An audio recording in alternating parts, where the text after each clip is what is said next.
আম্মাজান মাইমুনা বিনতুল হারিসের বাড়িতে আমি ঘুমাতে গেলাম। আমি ফলো করতাম নবী কি করতেন। তো দেখলাম মাঝরাতে তিনি উঠলেন, উঠে তাহাজ্জুদের নামাজ পড়লেন। কি বললেন? তাহাজ্জুদ পড়লেন। পরে বিষ্ণু ইসলাম একটু ঘুমালেন। এমন ঘুম, হাত্তা সামি'তু গতীতা, ঘুমালে গভীর ঘুমের কারণে শ্বাস প্রশ্বাসের একটা মৃদু শব্দ হয় না বাতাসের? দেখেন কত চমৎকার পর্যবেক্ষণ করতেন তিনি। ইবনে আব্বাস বলেন হাত্তা সামি'তু গতীতা সাউতি, তার ঘুমের কারণে শ্বাস প্রশ্বাসের যে আওয়াজ, শ্বাস আসতেছে বের হচ্ছে, এটাও আমি কানে শুনতে পেলাম। মানে ভারী ঘুম। তার মানে কি? ভারী ঘুম।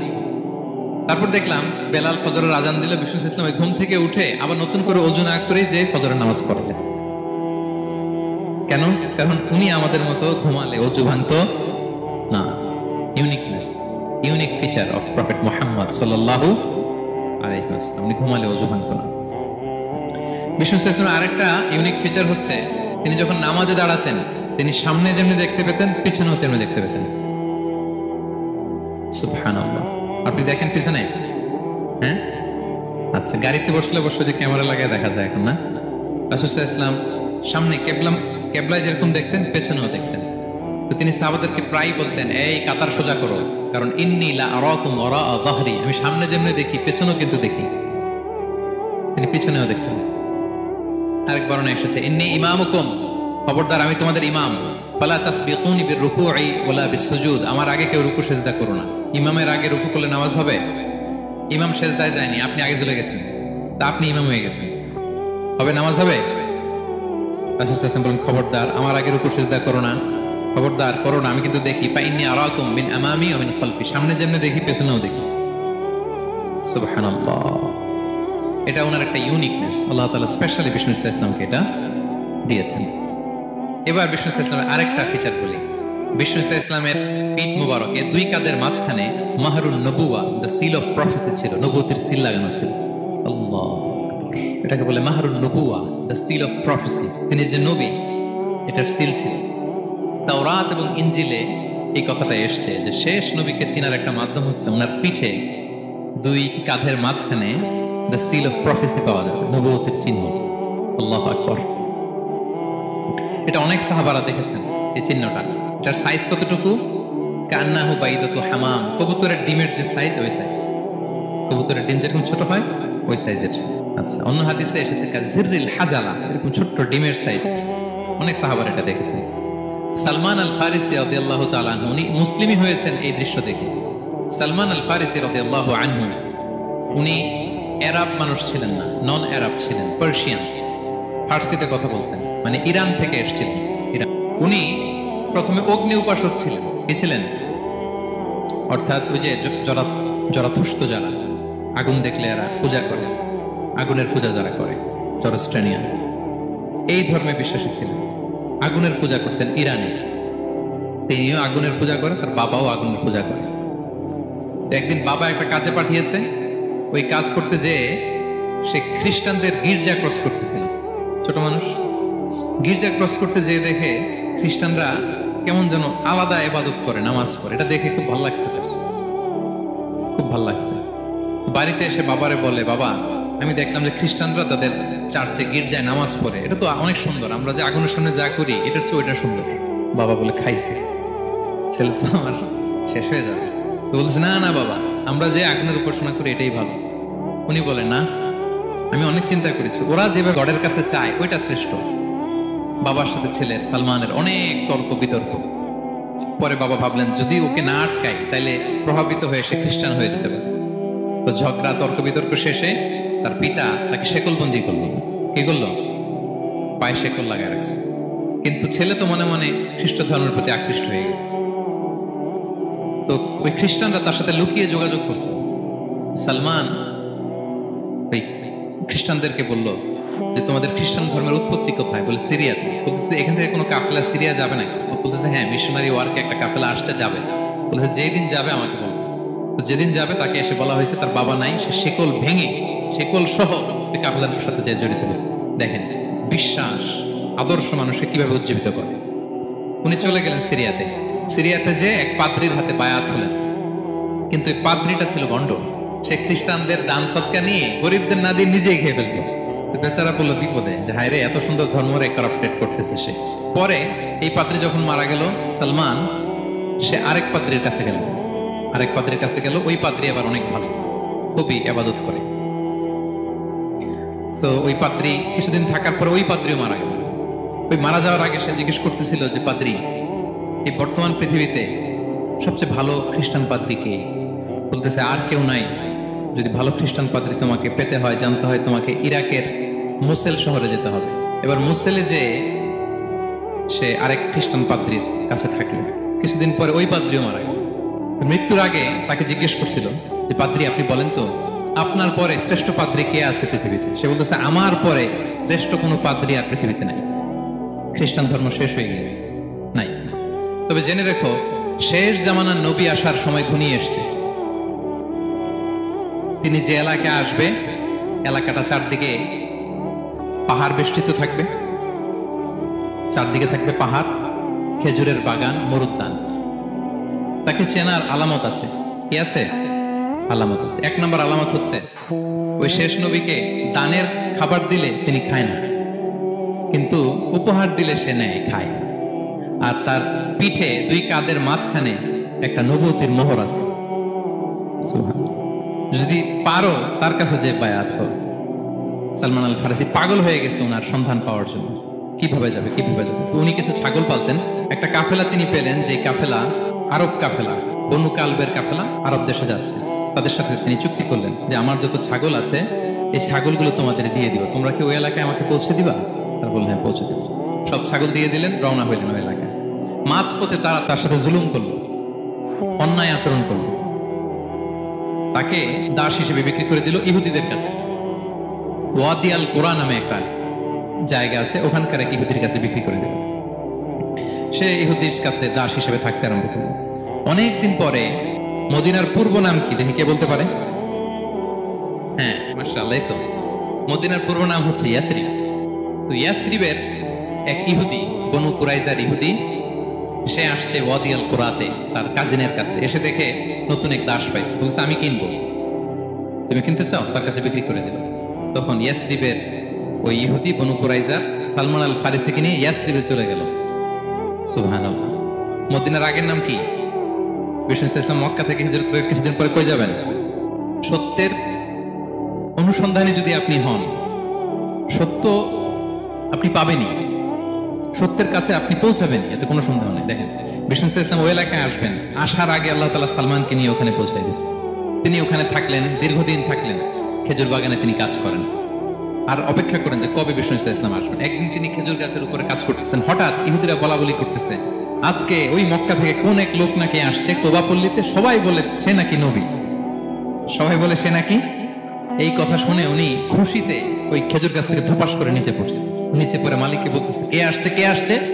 এই কথা শুনে মালিক রেগে মেগে তাকে মারতে আরম্ভ করলো যে তোমার জেনে কি লাভ, যাও এখান থেকে। তার মানে সুবহানাল্লাহ, সালমান আল ফারিসি তিনি জেনে গেলেন যে বিষ্ণু ইসলামের আগমন ঘটেছে। আপনারা জানেন যে হিজরতের যে রুটটা, বিষ্ণু ইসলাম সরাসরি ইয়াসরিবে বা মদিনায় না ঢুকে প্রথমে কুবাতে ঢুকেছিলেন। কুবা পল্লীতে কিছুদিন ছিলেন, মসজিদে কুবা নির্মাণ করেছেন। তো তিনি তো সত্যের সন্ধানী হয়ে পাগল, আল্লাহর কাছে সবসময় দোয়া করতেন, আল্লাহ সেই আখির জামানার নবীর সন্ধান যেন আমি পাই। সালমান আল ফারিসি রাদিয়াল্লাহু তাআলা আনহু, ওই যে তার পাদ্রীর শিখিয়ে দেয়া যে আলামত তিনি দেখলেন, ঠিকই তো ইয়াসরিবের দুই দিকে হাররা আছে, মানে পাহাড় বেষ্টিত, আবার খেজুরের বাগান আছে। এবার তিনটা যে আলামত দিয়েছিল, ওই আলামত চেক করার জন্য কিছু খেজুর নিয়ে কুবায় চলে গেলেন। কুবায় যেয়ে দেখেন বিষ্ণু ইসলাম সাহাবাদের নিয়ে বসা। তো তিনি বিষ্ণু ইসলামের পরিচিত হয়ে বললেন, এই যে কিছু সাদাকার খেজুর আমি আপনার জন্য এনেছি, নেন। বিষ্ণু ইসলাম বললেন, ওই যে ওদেরকে দাও, ওই যে গরিব সাহাবা, ওদেরকে দাও। বিষ্ণু ইসলাম খেলেন না। সে মনে মনে বলতেছে এই তো একটা পেয়ে গেছি, একটা পেয়ে গেছি। উনি কিন্তু খায় নাই, ধরেও নাই, বলতেছে যে ওদেরকে দাও। দিল, সাহাবারা খেল। এরপর বিষ্ণু ইসলাম কুবা থেকে মদিনায় চলে গেলেন। তখন মদিনার নাম হয়নি, ইয়াসরিবে গেলেন। এবার কিছুদিন পরে আরো কিছু খেজুর নিয়ে সালমান রাদিয়াল্লাহু তাআলা আনহু বিষ্ণু ইসলামের কাছে গেলেন। এবার যে বললেন, কিছু খেজুর আমি উপহার হিসেবে আপনার জন্য এনেছি, আপনি কি গ্রহণ করবেন? বিষ্ণু ইসলাম বললেন, অবশ্যই গ্রহণ করবো। বলেই তিনি একটা নিয়ে খেতে শুরু করলেন, খেলেন এবং বিতরণ করলেন।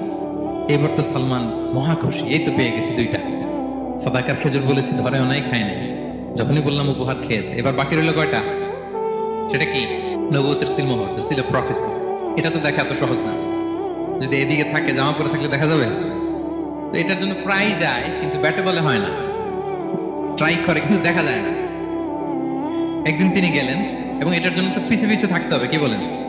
কথা নেই বার্তা নেই, হুট করে পিছু পিছু ঘোরা যায় নাকি কারো? একদিন একটা উপলক্ষ তৈরি হলো, সেটা কি?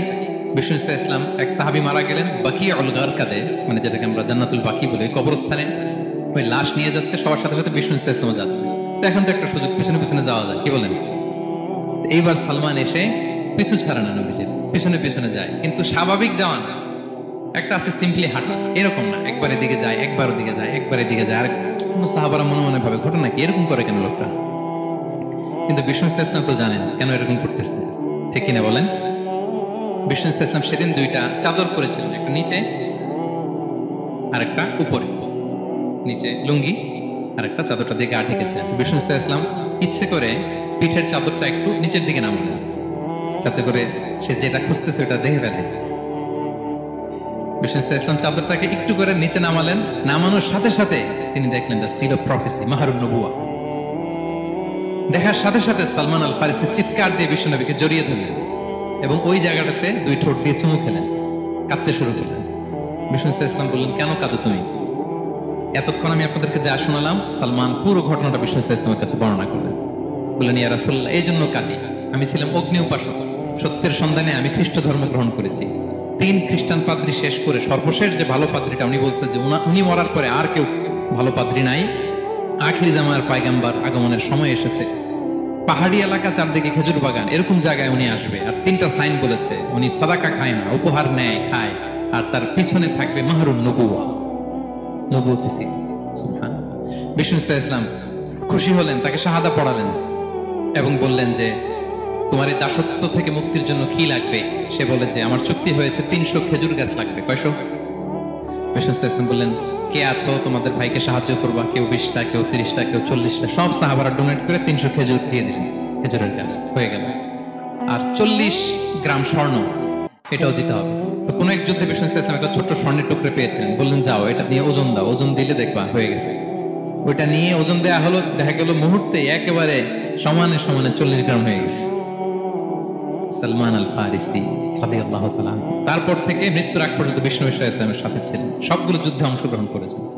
5ম হিজরিতে ওই যে পরীক্ষা খননের কথা আমরা জানি না, দ্য ব্যাটল অফ ট্রেঞ্চ, এই বুদ্ধিটা আসছিল সালমান রাদিয়াল্লাহু তাআলার মাথা থেকে। এটা হচ্ছে ওনার ব্রেন চাইল্ড, কারণ আরব দেশে এরকম পরীক্ষা খনন করার ট্রেডিশনই ছিল না। উনি তো আরব দেশের না, আসছে পারস্য থেকে। ওনার এই বুদ্ধি পরামর্শ নিয়ে বিষ্ণু ইসলাম 5ম হিজরিতে পুরো মদিনার চারদিকে খনন করে এই পরীক্ষা করেছিলেন। সুবহানাল্লাহ পড়েন।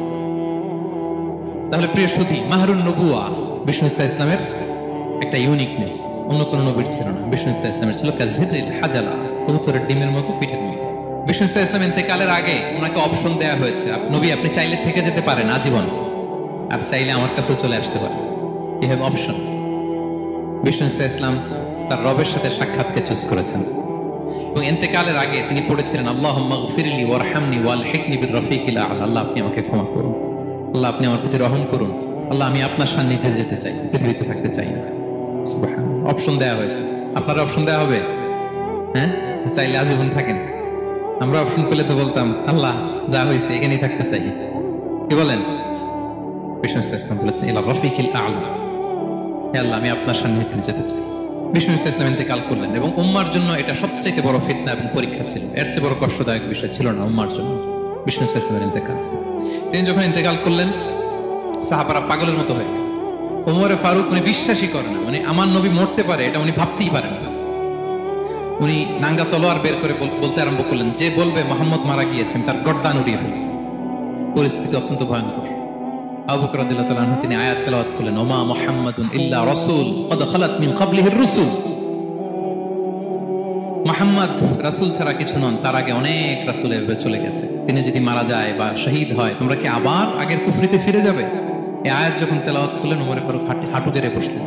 তিনি বললেন, এই আয়াত তো আমি আগেও জানতাম, অনেক তেলাওয়াত করেছি, কিন্তু আমার মনে হলো এই মাত্র আয়াতটা নতুন করে শুনলাম, এই মাত্রই বোধহয় কোরআনের এই আয়াতটা নাজিল হয়েছে।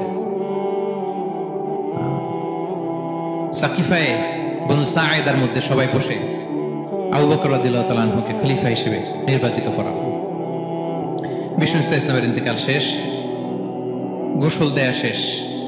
আমরা যেমনি মারা গেলে আমাদের জামা খুলে অন্য একটা জামা পরিয়ে গোসল দেয়া হয়, বিষ্ণু ইসলামের ক্ষেত্রে এটা হয়নি। ওনার গায়ের জামা খোলা হয়নি, যেই জামাটা ছিল ওই জামাটার উপরই গোসল দেয়া হয়েছে, ওনার ইউনিকনেস।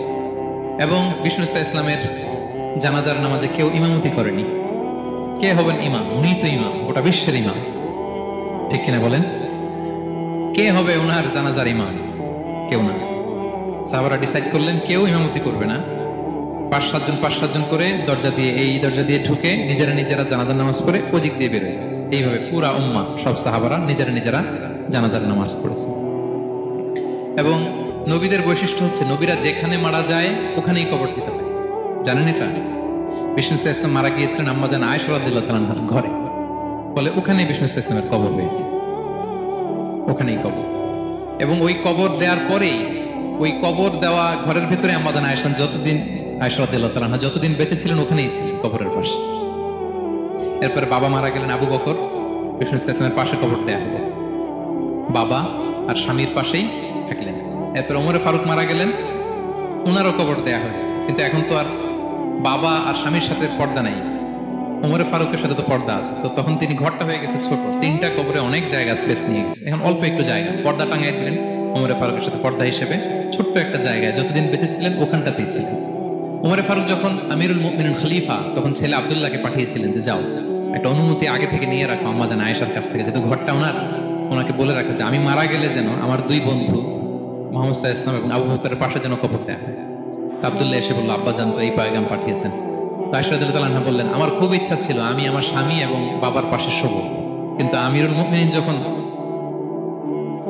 চেয়েছেন এটাকে আমি ফিরিয়ে দিতে পারি না। ঠিক আছে যাও, তোমার আব্বাকে বলো তোমার আব্বাই শোবেন ওই জায়গায়। আচ্ছা, তো ওমরে ফারুক আপনারা জানেন অ্যাসাসিনেশনে ইন্তেকাল করেছেন, আত্মাইর আঘাতে, ছুরিকাঘাত করা হয়েছে কয়েকবার, স্টেবিং। এত জখম হয়েছে, দুধ দিলে ওই জায়গাতে দুধ বের হয়ে যায় না, বীজ পানি দিলে বের হয়ে যায়। তো সবাই বলল আমিরুল মুমিনিন আপনি এবার ওসিয়ত করেন, কে হবে আপনার পরে লিডারশিপ, কে নিবে? মুসলিম উম্মাহ অনেক বড় হয়ে গেছে। তখন তিনি ওসিয়ত করলেন এবং ছেলেকে আব্দুল্লাহকে আবার বললেন যে আব্দুল্লাহ আবার যাও, যে আম্মাজানের থেকে অনুমতি নাও। অনুমতি নিলাম আর অনেক আগে, উনি তো বলছে আপনি মারা গেলে ওখানেই শোবেন, বলতেছে না তখন আমি আমিরুল মুমিনিন ছিলাম, এখন তো কিছুক্ষণ পরেই মারা যাবে, এমন হতে পারে আমার ভয়ে বা লজ্জায় তখন অনুমতি দিছে, এখন আর দিবেন, আবার যাও। আবার গেল, আয়েশা রাদিয়াল্লাহু তাআলা আনহা বললেন না এখন আমি আগের কথার উপরে আছি, তোমার আব্বাই সেখানে শোবে। সুবহানাল্লাহ। ওমরে ফারুক ওখানে শুলেন, তখন তিনি পর্দা আরম্ভ করলেন আম্মাজান আয়েশা। তাহলে রাসূল সাল্লাল্লাহু আলাইহি ওয়াসাল্লামের কবরটা হচ্ছে আম্মাজান আয়েশা রাদিয়াল্লাহু তাআলা আনহার ঘরের ভেতরেই। আপনারা মসজিদে নববী যারা ভিজিট করেছেন তারা জানেন যে আপনারা যখন কিবলামুখী হয়ে নামাজ পড়েন, বাম দিকে বিষ্ণু সাল্লাল্লাহু আলাইহি ওয়াসাল্লামের কবর, সেখানে রাসূল সাল্লাল্লাহু আলাইহি ওয়াসাল্লামের পাশে আবু বকর এবং ওমরে ফারুক রাদিয়াল্লাহু তাআলা আনহুমা শুয়ে আছেন। রাসূল সাল্লাল্লাহু আলাইহি ওয়াসাল্লামের কবর থেকে মিম্বার পর্যন্ত এই পুরো জায়গাটা রাউদাতুম মিন রিয়াদিল জান্নাহ, দুনিয়ার বুকে জান্নাতের একটা টুকরা। এবং আম্মাজান আয়েশা বলতেন যে আমাকে আল্লাহ এমন কিছু দিয়েছেন যেটা অন্য নারীকে দেননি। কি কি? 1 নাম্বার, আমি হচ্ছে একমাত্র বিষ্ণু সাল্লাল্লাহু আলাইহি ওয়াসাল্লামের কুমারী স্ত্রী। আয়েশা রাদিয়াল্লাহু তাআলা আনহা ছাড়া আর যত স্ত্রী ছিলেন সবাই ছিলেন বিধবা, তিনি একমাত্র কুমারী স্ত্রী। তিনি এবং রাসূল সাল্লাল্লাহু আলাইহি ওয়াসাল্লাম যখন শীতের রাতে একই কম্বলের নিচে রাত্রি যাপন করতেন, তখনও কোরআনের আয়াত নাজিল হতো। আম্মাজান আয়েশা বলেন, আমার চরিত্রের উপর কালিমা লেপন করতে চেয়েছিল মদিনার মুনাফিকেরা, আমার পবিত্রতা বর্ণনা করে সূরা আহজাবে আল্লাহ তাআলা কোরআনের আয়াত নাজিল করেছেন। আমার ঘরের মধ্যে বিষ্ণু সাল্লাল্লাহু আলাইহি ওয়াসাল্লামের কবর এবং আমার কোলে মাথা রেখে বিষ্ণু সাল্লাল্লাহু আলাইহি ওয়াসাল্লাম শেষ নিঃশ্বাস ত্যাগ করেছেন। অন্য কোন নারীকে, কোন স্ত্রীকে আল্লাহ তাআলা এই সৌভাগ্য দেন নাই। আল্লাহু আকবার। তাই বিষ্ণু সাল্লাল্লাহু আলাইহি ওয়াসাল্লামের একটা ইউনিকনেস হচ্ছে কেউ ওনার জানাজার নামাজের ইমামতি করেন নাই, কেউ করেননি, আলাদা আলাদা ভাবে লোকজন নামাজ পড়ছে। উনি ওনার কবরে এখনো জীবিত অবস্থায় আছেন, হায়াতুন নবী। তবে আমরা এখন যেরকম জীবিত এরকম নয়, বারজাকি জগতের জীবিত। তিনি ইন্তেকাল করেছেন, মৃত্যুবরণ করেছেন, নিঃসন্দেহে তিনি বারজাকি জগতে চলে গিয়েছেন, কিন্তু সেই জগতে তিনি জীবিত। আমরা যখন নবী সাল্লাল্লাহু আলাইহি ওয়াসাল্লামকে সালাম দিই, দুরূদ পাঠ করি, বিষ্ণু সাল্লাল্লাহু আলাইহি ওয়াসাল্লাম কবর থেকে ওই সালামের উত্তর দেন। আল্লাহ তাআলা ওনার রূহটাকে ফিরিয়ে দেন, উত্তর দেন। সাহাবারা বললেন, ইয়া রাসূলুল্লাহ, কিভাবে আপনি উত্তর দেন? আপনার দেহ মাটি খেয়ে ফেলবে না? রাসূল সাল্লাল্লাহু আলাইহি ওয়াসাল্লাম বললেন, ইন্নাল্লাহা তাবারাকা ওয়া তাআলা হারামা আলাল আরদি আজসাদাল আম্বিয়া। আল্লাহ তাআলা নবীদের দেহকে নষ্ট করা মাটির জন্য হারাম করে দিয়েছেন। কোনো মাটি কোনো নবীর দেহকে টাচ করতে পারে না, নষ্ট করতে পারে না। নবীরা কবরে জীবিত, সেখানে সালাত আদায় করে, তাদেরকে স্পেশাল রিজিক দেওয়া হয়। এটাকেই বলা হয় হায়াতুন নবী, তিনি বারজাকি জগতে জীবিত। এবার কিয়ামতে বিষ্ণু সাল্লাল্লাহু আলাইহি ওয়াসাল্লামের কি ফিচার থাকবে একটু কিয়ামত থেকে শুনে শেষ করি। বিষ্ণু সাল্লাল্লাহু আলাইহি ওয়াসাল্লাম বলেন, আনা আউয়ালু মান ইয়ানশাক্কু আনহুল কবর। কিয়ামতের দিন ময়দানে মাহশারে, হাশরের ময়দানে সর্বপ্রথম আমি কবর ফুঁড়ে উপরে উঠে দাঁড়াবো। কে উঠে দাঁড়াবে? বিষ্ণু সাল্লাল্লাহু আলাইহি ওয়াসাল্লাম সর্বপ্রথম কবর ফুঁড়ে উনি উঠে দাঁড়াবেন। এবং হাশরের ময়দানে উনি কোথায় দাঁড়াবেন? ওনার জন্য একটা স্পেশাল জায়গা থাকবে, জায়গাটার নাম হচ্ছে মাকামে মাহমুদ। জায়গাটার নাম কি? মাকামে মাহমুদ। ওইখানে বিষ্ণু সাল্লাল্লাহু আলাইহি ওয়াসাল্লাম মাকামে মাহমুদে দাঁড়াবেন। আল্লাহ তাআলা বলেন, ওমিনাল লাইলি ফাতাহাজ্জাদ বিহি নাফিলাতাল লাক আসা আন ইয়াবআসাকা রাব্বুকা মাকামান মাহমুদা। ওখানে বিষ্ণু সাল্লাল্লাহু আলাইহি ওয়াসাল্লাম দাঁড়াবেন। এবং বিষ্ণু সাল্লাল্লাহু আলাইহি ওয়াসাল্লাম বলেন, আযান শোনার পরে কেউ যদি এই দোয়াটা পড়ে, আল্লাহুম্মা রাব্বা হাযিহি দা'ওয়াতিত তাম্মা ওয়াস সালাতিল কাইমা আতি মুহাম্মাদানিল ওয়াসিলাতা ওয়াল ফাদিলা ওয়া বা'আথহু মাকামান মাহমুদা আল্লাযী ওয়া'আদতা। এই দোয়াটা যে পড়ে আযান শোনার পরে, বিষ্ণু সাল্লাল্লাহু আলাইহি ওয়াসাল্লাম বলেন, হাল্লাত লাহু শাফাআতি ইয়াউমাল কিয়ামা। কিয়ামতের দিন তার জন্য সুপারিশ করা আমি নবীর জন্য ওয়াজিব হয়ে যায়। যারা পড়েন না পড়বেন, মাকামে মাহমুদে তিনি সেজদায় লুটিয়ে থাকবেন এবং সেদিন তিনি সুপারিশ করবেন। সাহিবুশ শাফাআ, তিনি সুপারিশ করবেন। অন্য কোন নবী সুপারিশের সাহস করে স্পর্ধাও দেখা। আদম আলাইহিস সালাম, নূহ আলাইহিস সালাম, ইব্রাহিম আলাইহিস সালাম সবাই একজন আরেকজনকে রেফার করে, একজন আরেকজনকে রেফার করে, আমি পারবো না, উনি উনি উনি উনি বলতে বলতে বিষ্ণু ইসলামের কাছে যাবে। মানুষগুলো হয়রান হয়ে যাবে, ক্লান্ত শ্রান্ত ঘর্মাক্ত পিপাসার্থ মানুষগুলো। 50,000 বছর হবে সেই দিনটা, কিয়ামতের দিন।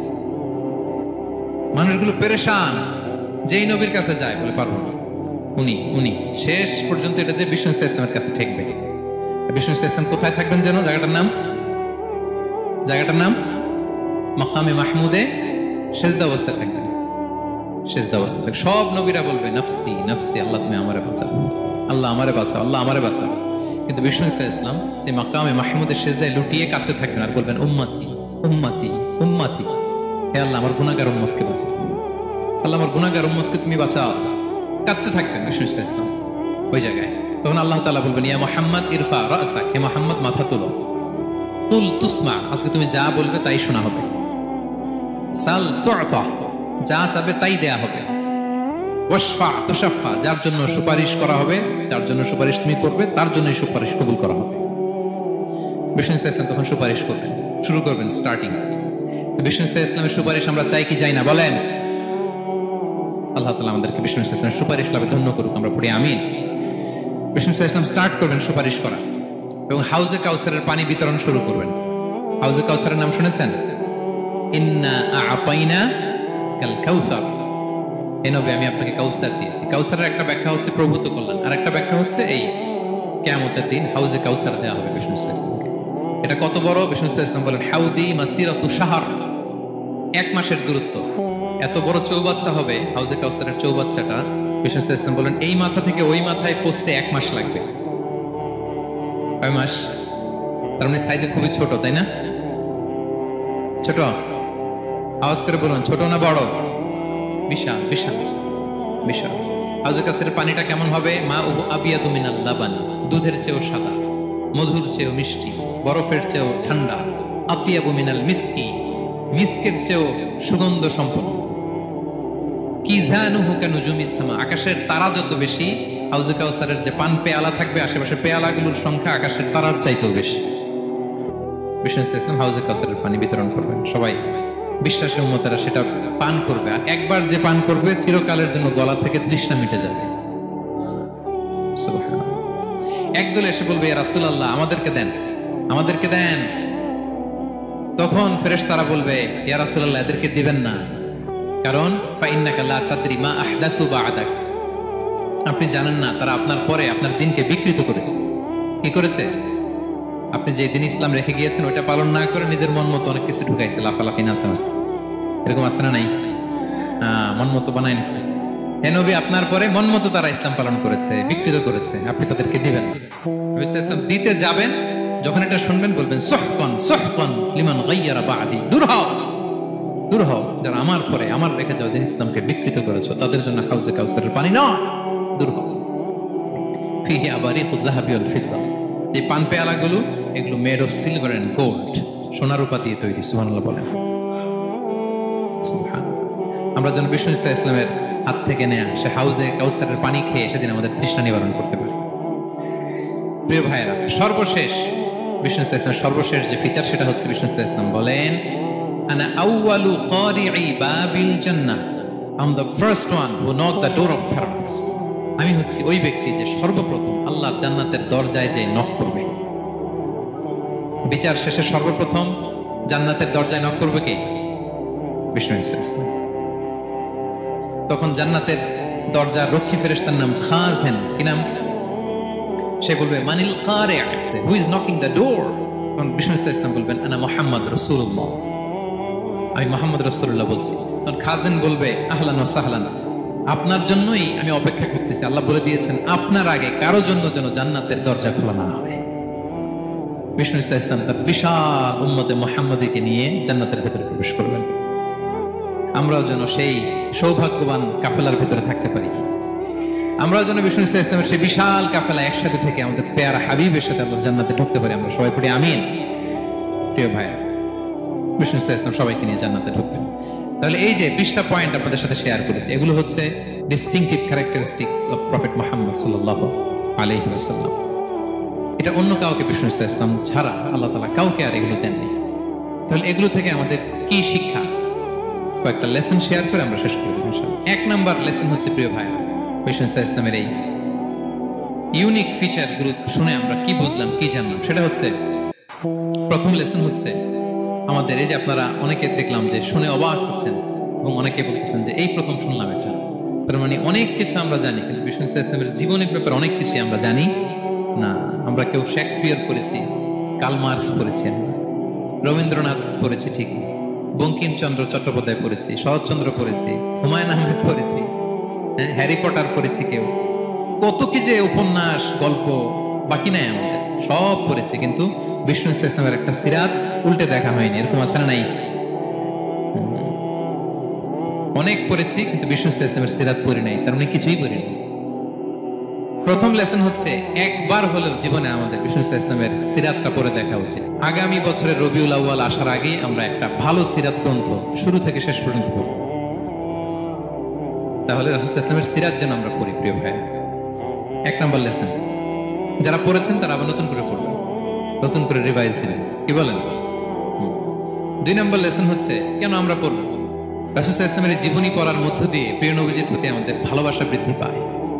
এই যে আজকে এটা শুনে আপনাদের প্রিয় নবী সাল্লাল্লাহু আলাইহি ওয়াসাল্লামের প্রতি আকর্ষণ, ভালোবাসা বৃদ্ধি পেয়েছে না? বলেন, পেয়েছে। সিরাত যখন আপনি পড়বেন আপনি অবাক হবেন, এত চমৎকার জীবনে ছিল আমার প্রিয় নবীজির, ওনার প্রতি ভালোবাসা বৃদ্ধি পাবে। আর নবীর প্রতি ভালোবাসার দরকার আছে না নাই? বলেন, হুব্বুহু আল ঈমান, নবীর প্রতি ভালোবাসা এটা ঈমানের অংশ বা অঙ্গ না, নবীর ভালোবাসাই হচ্ছে ঈমান। নবীর ভালোবাসাটাই কি? ঈমান। আপনার নবীর ভালোবাসা নাই তো আপনার ঈমানই নাই। বিষ্ণু বলেন লা ইউমিনু আহাদুকুম হাত্তা আকুনা আহাব্বা ইলাইহি মিন ওয়ালাদিহি ওয়া ওয়ালিদিহি ওয়ান নাসি আজমাইন। বিষ্ণু বলেন সে প্রকৃত মুমিনই হতে পারবে না যতক্ষণ না সে তার সন্তানের চেয়ে, তার পিতার চেয়ে, দুনিয়ার সবকিছুর চাইতে আমি নবীকে যদি বেশি প্রায়োরিটি না দেয়, আমি নবীকে যদি সবচেয়ে বেশি ভালো না বাসে, সে মুমিনই হতে পারবে না। তাহলে আমাদের হৃদয় সবচেয়ে বেশি থাকতে হবে বিশ্ব নবীর ভালোবাসা, ঠিক কিনা বলেন? এই যে আমরা মুম্বাইতে ভারতের কারা কারা বিশ্ব নবীর নামে কটূক্তি করেছে, 12,000 নবী প্রেমিক মার্চ টু মুম্বাই ঘোষণা দিয়েছে, ঠিক কিনা বলেন? এটা হচ্ছে নবীর প্রতি ভালোবাসা, এটাই ঈমান। বিষ্ণু সাল্লাল্লাহু আলাইহি ওয়াসাল্লাম যখন এই হাদিস বললেন যে সবচেয়ে যদি আমাকে কেউ ভালো না বাসে সে মুমিন নয়, ওমর ফারুক অবাক হয়ে গেলেন। উনি কিছুক্ষণ আগে বলতেছিলেন যে রাসূলুল্লাহ, আমি আপনাকে সবচেয়ে বেশি ভালোবাসি, তবে ইল্লা নাফসি, আমার নিজের আত্মাটারে আমি এর চেয়ে বেশি ভালোবাসি, সবচেয়ে বেশি ভালোবাসি আমার আত্মাটারে, এরপরে ভালোবাসি আপনাকে।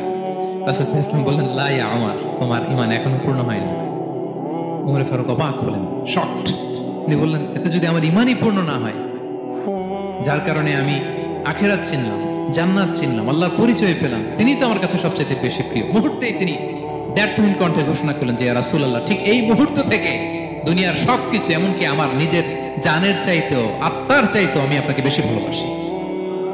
বিষ্ণুনবী বললেন, সে বুখারীর বর্ণনা, আল আন ইয়া উমর, উমর এখন কামুলা ঈমানু, এই মাত্র তোমার ঈমানটা পরিপূর্ণ হয়েছে। তাহলে আপনি যদি সিরাত পড়েন আপনার ঈমান পূর্ণ হবে, ঈমানের পূর্ণতা প্রাপ্তি হবে। 3 নম্বর লেসন হচ্ছে সিরাত বলে যে লাভ। রাসূল সাল্লাল্লাহু আলাইহি ওয়াসাল্লামের জীবনে অনেক আপস এন্ড ডাউন ছিল, বিপদ ছিল, চড়াই উতরাই পেরিয়ে তিনি শেষ পর্যন্ত গিয়েছেন। এই বিপদগুলো আপনার জীবনেও আসে, সেক্ষেত্রে আপনি কানেক্ট করতে পারবেন। যেমন আপনার জীবনে আপনি অসুস্থ হন না মাঝে মাঝে, নবীও অসুস্থ হতেন, তো আপনি জানতে পারবেন যে উনি অসুস্থ হলে কি করতেন। আপনার জীবনে যেমনি বিপদ আসে, রাসূল সাল্লাল্লাহু আলাইহি ওয়াসাল্লামের জীবনে তো বিপদ এসেছে, তাহলে বিপদগ্রস্ত হলে কি করতে হবে এটা আপনি জানতে পারবেন। যারা বিবাহিত, মাঝে মাঝে স্ত্রীর সাথে মনোমালিন্য হয় না? কথা কন না কেন? হয়। রাসূল সাল্লাল্লাহু আলাইহি ওয়াসাল্লামেরও হতো এটা, মানবীয় কারণে স্ত্রীদের সাথে মনোমালিন্য হতো। ওই পরিস্থিতিতে রাসূল সাল্লাল্লাহু আলাইহি ওয়াসাল্লাম কিভাবে ডিল করতেন? সমাধান পাবেন, সলিউশন পাবেন, সান্ত্বনা পাবেন। তাহলে জীবনের পরতে পরতে আপনি রাসূল সাল্লাল্লাহু আলাইহি ওয়াসাল্লামের সিরাত থেকে সমাধান খুঁজে পাবেন, সান্ত্বনা পাবেন যদি সিরাত পড়েন। 4 নাম্বার, সিরাত অধ্যয়নের মাধ্যমে তাকে ফলো করার অনুপ্রেরণা পাওয়া যায়। আমরা ফলো করব কাকে? মুহাম্মদ সাল্লাল্লাহু, আমরা হচ্ছে তার ফলোয়ার, মুহাম্মদ সাল্লাল্লাহু আলাইহি ওয়াসাল্লামের ফলোয়ার, ঠিক কিনা বলেন? এবং আল্লাহর ভালোবাসা যদি আমরা পেতে চাই, আল্লাহ বলেন ফাত্তাবিউনি ইউহিব্বুকুমুল্লাহ। যদি আল্লাহর ভালোবাসা চাও, নবী সাল্লাল্লাহু আলাইহি ওয়াসাল্লামের অনুসরণ করো, এটা আবশ্যক, করতেই হবে। তাহলে সিরাত যদি আমরা পাঠ করি, তার বিষ্ণু সাল্লাল্লাহু আলাইহি ওয়াসাল্লামকে অনুসরণ করার প্রেরণা আমাদের মধ্যে আসবে। সব শেষ কথা হচ্ছে তার প্রতি ভালোবাসার নমুনা হিসেবে আমরা যেন তার প্রতি বেশি বেশি দুরূদ শরীফ পড়ি। আল্লাহুম্মা সাল্লি ওয়া সাল্লিম ওয়া বারিক আলাইহি সাল্লাল্লাহু আলাইহি ওয়া সাল্লাম। আল্লাহুম্মা সাল্লি আলা মুহাম্মদ ওয়া আলা আলি মুহাম্মদ কামা সাল্লাইতা আলা ইব্রাহিম ওয়া আলা আলি ইব্রাহিম ইন্নাকা হামিদুম মাজিদ। আল্লাহুম্মা বারিক আলা মুহাম্মদ ওয়া আলা আলি মুহাম্মদ কামা বারাকতা আলা ইব্রাহিম ওয়া আলা আলি ইব্রাহিম ইন্নাকা হামিদুম মাজিদ। পারেন না এগুলো আপনারা? যে যেটা পারেন বেশি বেশি দুরূদ পড়বেন। দুরূদ এটা এমন ইবাদত, এই ইবাদত আল্লাহ নিজেও করে, ফেরেশতাদেরও করতে বলে, আমাদেরও করতে বলে। ইন্নাল্লাহা ওয়া মালাইকাতাহু ইউসাল্লুনা আলান নবী। আল্লাহ এবং ফেরেশতা ওনারাও রাসূল সাল্লাল্লাহু আলাইহি ওয়াসাল্লামের উপর দুরূদ পাঠায়। হে বিশ্বাসীরা, ইয়া আইয়ুহাল্লাযীনা আমানু সাল্লু আলাইহি ওয়া সাল্লিমু তাসলিমা। আল্লাহুম্মা সাল্লি ওয়া সাল্লিম ওয়া বারিক আলাইহি। রাসূল সাল্লাল্লাহু আলাইহি ওয়াসাল্লামের উপর বেশি বেশি দুরূদ পাঠ করতে হবে। একবার যে দুরূদ পড়ে, আল্লাহ বলে তার উপর আমি 10টা রহমত নাযিল করি। বিশেষ করে জুমার দিনে রাসূল সাল্লাল্লাহু আলাইহি ওয়াসাল্লামের প্রতি আমরা যেন বেশি বেশি দুরূদ করি। কোন দিনে মনে থাকবে? জুমার দিনে এক সুন্নাত হচ্ছে সূরা কাহফ তেলাওয়াত করা, আর একটা সুন্নাত হচ্ছে বেশি বেশি রাসূল সাল্লাল্লাহু আলাইহি ওয়াসাল্লামের উপর কি পড়া? দরুদ পাঠ করা। মনে থাকবে তো? তাহলে প্রিয় ভাইরা, আসুন আমরা প্রতিজ্ঞা করি, আমরা বিষ্ণু সাল্লাল্লাহু আলাইহি ওয়াসাল্লামের একটা ভালো সিরাত গ্রন্থ শুরু থেকে শেষ পর্যন্ত আগামী রবিউল আউয়াল মাস আসার আগে আমরা পড়ব। জীবনের প্রতিটি ক্ষেত্রে নবী সাল্লাল্লাহু আলাইহি ওয়াসাল্লামের অনুসরণ করব। হ্যাঁ, পারা যাবে? ফ্যামিলিতে, সমাজে, রাজনৈতিক ময়দানে, সব জায়গায় বিষ্ণু সাল্লাল্লাহু আলাইহি ওয়াসাল্লামের অনুসরণের দরকার আছে না নাই? তাকেই অনুসরণ করতে হবে। মুক্তি পেতে চাইলে তাকেই অনুসরণ করতে হবে। আসুন জীবনের প্রতিটি অঙ্গনে